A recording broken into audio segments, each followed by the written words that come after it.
Hey everyone, today RBI has launched a consumption bazooka with repo rate cut by 50 basis point from 6% to 5.5%. This move makes the third consecutive rate cut by RBI this year, totaling a 100 basis point reduction since February. Also, RBI has shifted its monetary policy stand from accommodative to neutral. Plus, it has reduced the cash reserve ratio, that is CRR, by 100 basis point to 3%. Now, this development has a significant implication for Indian economy, its sectors, and overall growth. After the announcement by RBI, market has cheered the news. But I'm sure this might be a bit complicated for some of you. So I thought of simplifying this latest development by RBI and its impact on various sectors of India. Alright, let's get started. Let's first understand the three key announcements. First is repo rate cut by 50 basis point. So RBI has reduced the repo rate by 50 basis point from 6% to 5.5%. But what is repo rate and why does it matter? In simple terms, repo rate is the interest rate at which banks borrow money from RBI when they are short on funds. So when the repo rate goes down, banks can borrow at a lower cost. Now think of banks like business. If their cost of borrowing falls, they can reduce lending rate for customer. That include your home loan, car loan, business loan, and they can offer better terms to corporates and MSME. So a repo rate cut from 6 to 5.5% means loan EMIs may reduce, new borrowers may get cheaper loans, business find it easier to get working capital, and liquidity improves in the entire financial system. But remember, banks don't pass on the benefit overnight. They assess the demand, risk appetite, and liquidity before reducing loan rates. Also, repo rate mostly impact the floating rate loans, especially in housing, auto, and MSME sector.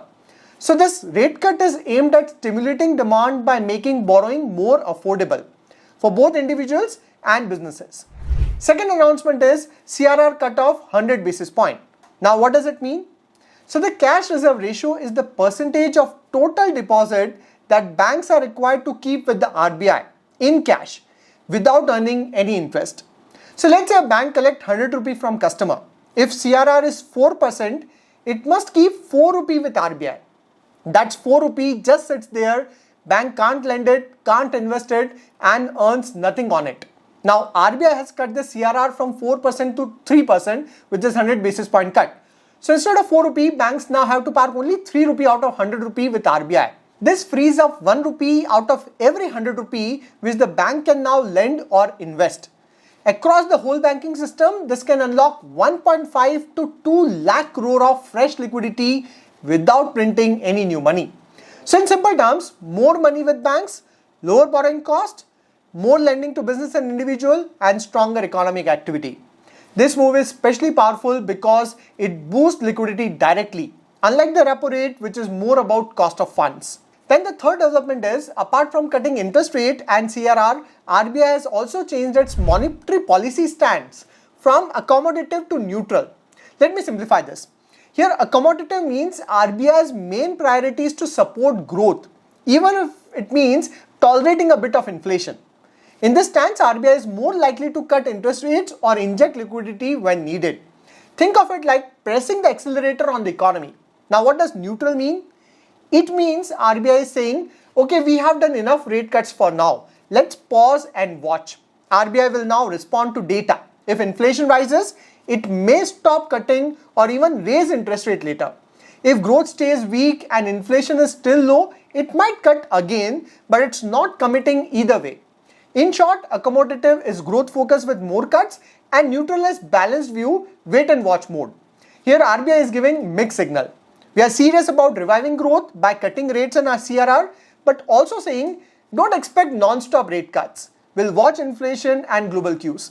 This builds credibility with investors and foreign institutions too, showing RBI isn't being reckless with easy money.